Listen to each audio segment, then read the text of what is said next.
Hey, how's it going? In this video, I'm going to talk about planning an addition.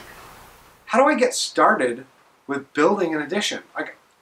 I want more space. Well, I don't know. I don't know what to do. You can do it. Even if you've never done it before, like ever, you can do it. And you can screw up and it'll be okay, and you can do it over and it'll be great. First step when you're planning an addition, list out all the family members in your household. And then next to them, list out any problems they have with the current house, and also talk about some of the wants they have and also some of the needs. Some family members may actually have real needs you have to accommodate when you're building an addition, and you're going to want to have all those listed out. After you've listed each family member, go ahead and prioritize that list for what's most important to what's least important. Creating this list is really going to help you clearly identify everything you're trying to accomplish in the project and make sure that you're focused in on the absolute most important parts of building your addition. After you have that list, it might be helpful to think about the future and what might be coming down the road. If you are going to be living in a certain way in 10 years, in 15 years, you're going to want to think about how your family is going to change going forward and make sure this addition still fits with that master plan. And lastly, talk to friends and family. They may have built additions, see what their feedback is, and really start to hone in on what might be most important. Part 2, I really want to talk about recouping value and thinking about your home in terms of a permanent thing on this planet that has intrinsic value that maybe you don't want to upset in creating an addition that might be too personalized for you. The first question you should ask is, should you move or should you improve? It may not always make sense to build an addition if you have zoning laws that are super strict or a building site that just doesn't have the room. Maybe moving to a different house might be a better option, and this is definitely the time to start to consider that. Also, look around in your neighborhood. In terms of thinking about your house's value, what are the other people in your neighborhood doing to their house? If you see a bunch of people adding on, it's probably not a bad idea to add on yourself. But if most of the houses in your area pretty much stay stagnant and stay the same, you might be creating a situation where you won't be able to recoup that investment back out of your house if you choose to sell. Also, when planning your addition, try not to make it too customized to exactly what you would want. Sometimes it's tempting to make the stone tile bathroom in all black because you really liked black that year, but in terms of reselling your house, that may actually detract from the value, and that's certainly not what you want. Also, when building an addition, make sure you keep all of your receipts. Capital gains tax will come back to bite you if you sell, and you can recoup a lot of that by showing the costs, the original costs you used to build your addition. And thinking about each room that you're adding onto your house, try and realize that each room has its own value in and of itself, and they have different cost levels per square foot, and they have different resale value when you sell. So for instance, putting a garage onto your house is not very expensive per square foot, but you'll only get about 30% of that value back out of your house, whereas a bathroom is at least 40% more costly than regular living space, and it also may not get you your value back out of your house if the houses in your area all have a certain number of bedrooms or bathrooms and you add on another bathroom. You may not be able to see that value. Whereas a kitchen, generally you can take 120% of the value of your investment of building the kitchen and get that back out in resale value. Which room you're building onto your house really matters in terms of the value that you could get back out of it. Try to think about rooms that could have multi-purposes. So for instance, you're building a home office, but you make sure to design in features that make it be a good bedroom. For instance, a closet. Or you have a very large bedroom that you need that could be a living room or could be a good office. So try and think about, multi-purpose rooms in your addition plan.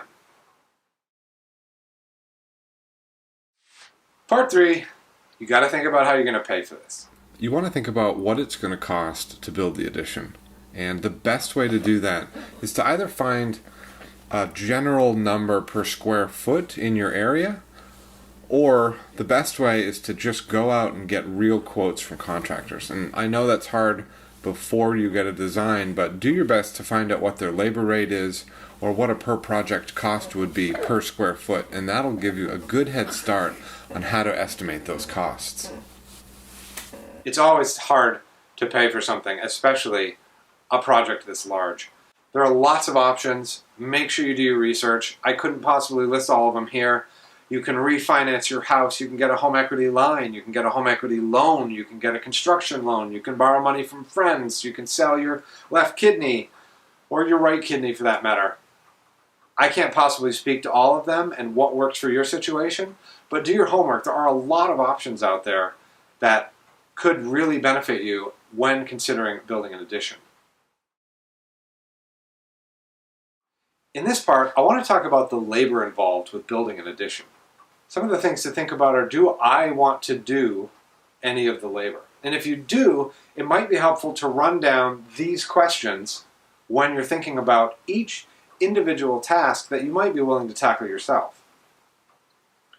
First one is, do I really want to do this? Next, am I able to do this task successfully and to a quality that I really feel comfortable with?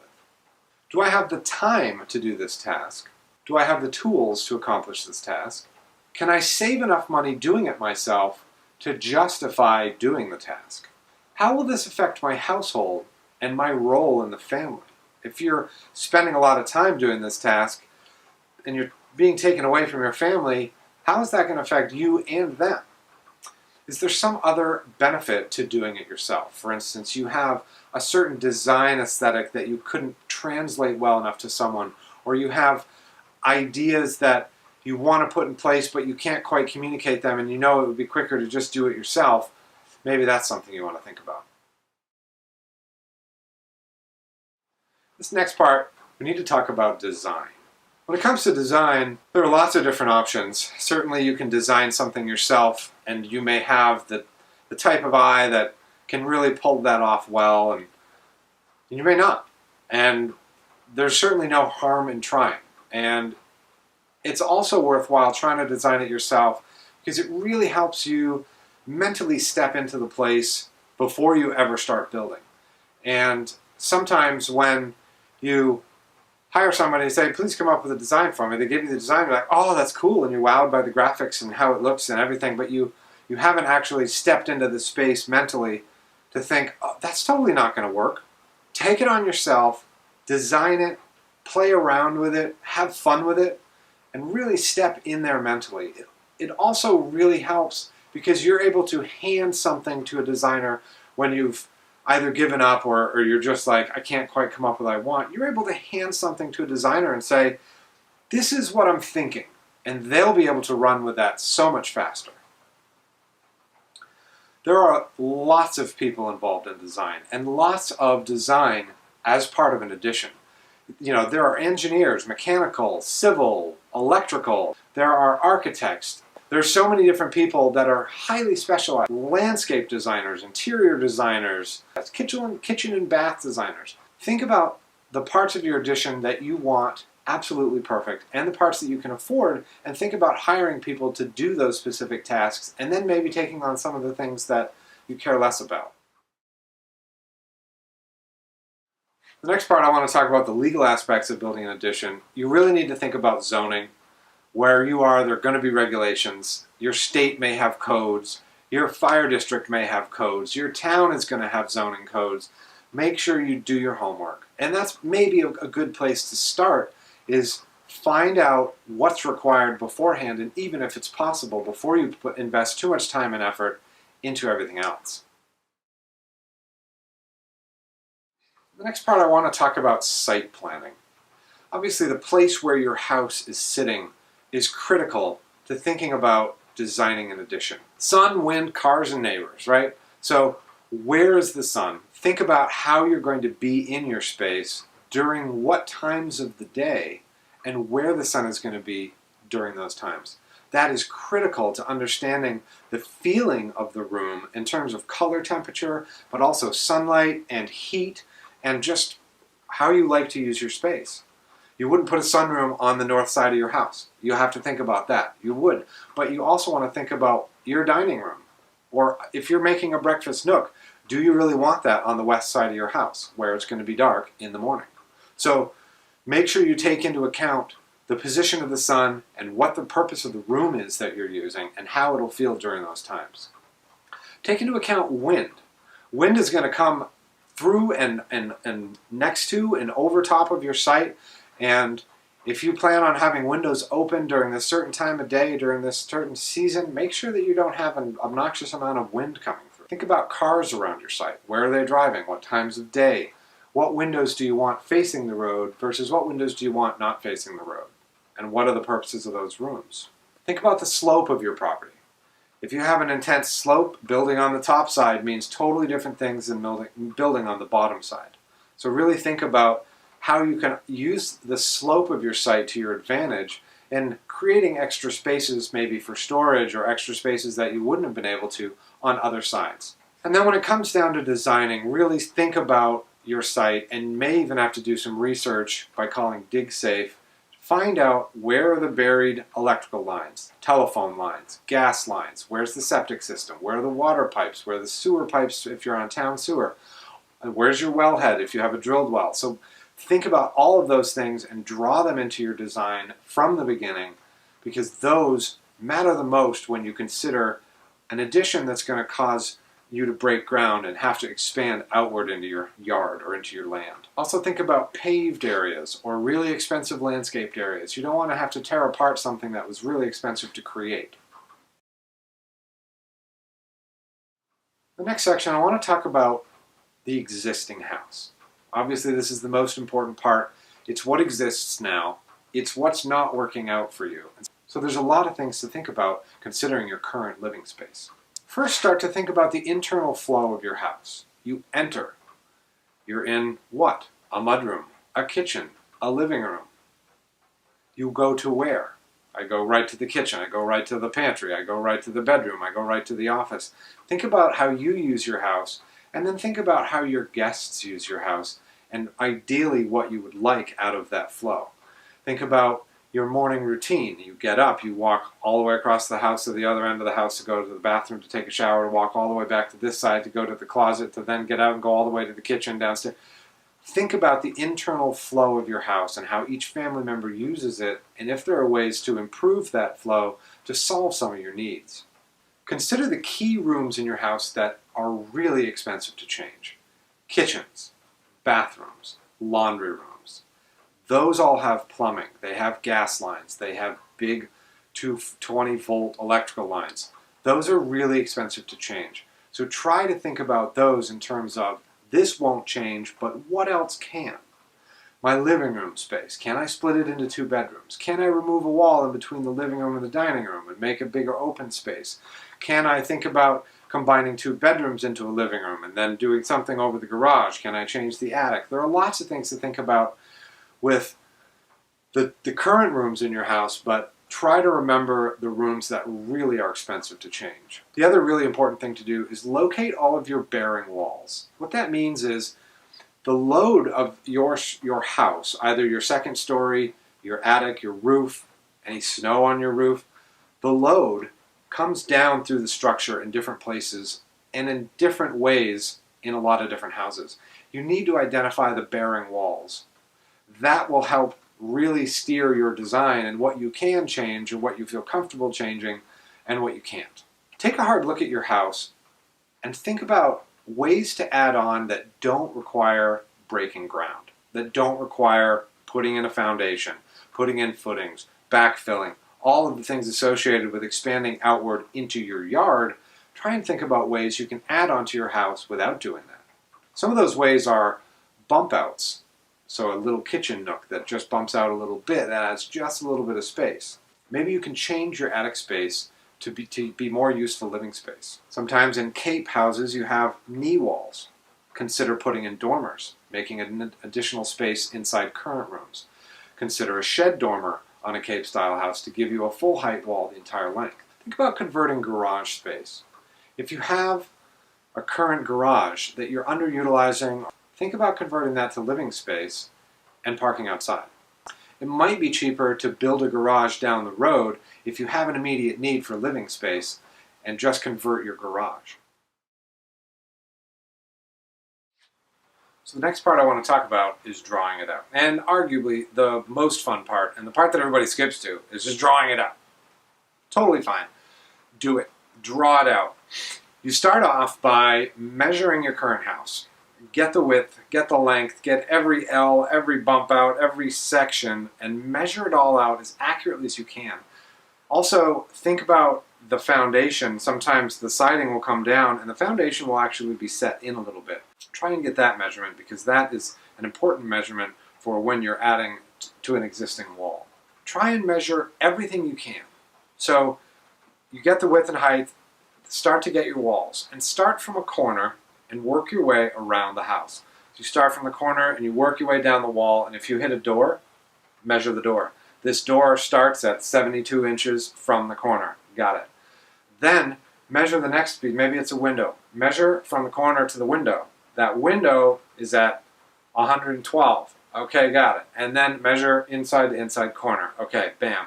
That way you eliminate any sort of measurement creep where maybe you were a quarter inch off here and then maybe a quarter inch there and a quarter inch there, and over 40 measurings you're like a foot off. Try and measure from the same point all the way down a wall, get all of the features, and then move on from that corner, measure down, and then measure inside walls. Measure where the doors are on the wall, from the inside corner to the door. Measure where your windows are. Measure the height from the bottom of the window to the floor. If it's an odd-sized window, measure from the top to the ceiling. Measure your ceiling heights. Maybe they're odd heights. Measure your fixtures. Where are the fixtures? Where's the toilet? And how far is it away from the wall? And how much space would you need in front? And start to think about all of those things and get them in the plan while you're drawing it out. Drawing your existing house as accurately as possible is going to be super critical when you start to design what you want to build. And then think about your existing house and where you just can't build, right? So think about your lot and where the septic system is. You can't build there. Shade it out in your design. Make sure you mark cannot build here, cannot build here, cannot build here. Mark the places where you don't want to build. I'm facing the neighbors there. I'm facing the road here. I'm on the north side of the house. I don't want to put a living room there. I shade those sections out, and it really narrows down the place where you can build, and that's your starting place. And then start to plan each room. You know, if you're building a home office, what are the key features of that home office that you need to keep in mind? If you're putting in a kitchen, you know, or you're remodeling a kitchen but you're expanding it, where are the plumbing pipes? You know, you put a sink on the outside wall, that plumbing needs to be somewhere, and how are you going to handle that? If you're putting in bedrooms, where's the closet going to go? If you're putting in bathrooms, do I have storage space? Does the toilet have enough room in front of it? These are all things that you need to consider in your design, which I couldn't possibly help you in this one video with every caveat for all of those different design elements. That really takes just a lot of research and a lot of planning, and just sometimes your own intuitive sense of how a house fits together. So the last part is really thinking about the superstructure of the house, and that's how those loads come down through. You know, you're putting a bump out. Does it have enough to support that bump out with, you know, not digging into the ground? Or are you putting an addition, you know, onto soft soil? What are you going to need for that? If you're building on an upper story, does the current structure have enough strength to hold all that weight up above it? You know, it wasn't originally designed for that. If you're putting on a dormer, does the structure have the ability to bring that weight down through it? And these are really hard things to figure out. And, you know, you can easily do the research to figure out how to do the math, and then do the math, and then you're golden. That's a lot of work, but it's doable. This is also a great time to pull in a structural engineer. Be like, hey, this is what I'm thinking. Am I crazy? You know, I want 40-foot span. I don't want any posts. That's how I want my addition. Well, the structural engineer will tell you anything is possible, and it is. So dream big. Anything is possible with enough money. So You bring it to the structural engineer, he's going to tell you, yeah, sure, those beams are going to be more than your whole addition. So maybe start out thinking about those things in mind and looking up span tables and just getting a rough idea like, okay, I want a 20-foot span. What kind of lumber is going to span 20 feet? I can tell you right now, there's no dimensional lumber that will span 20 feet all on its own. Maybe 2x12s, 12 on center. But you'd still have deflection that wouldn't feel comfortable. So, you know, just do a little research and you can find out a lot of information. So that's a quick video kind of talking about some of the things involved when you're planning an addition. I couldn't possibly cover everything, but I didn't feel right putting out all of these addition videos without talking about this major part, which is, how do I start?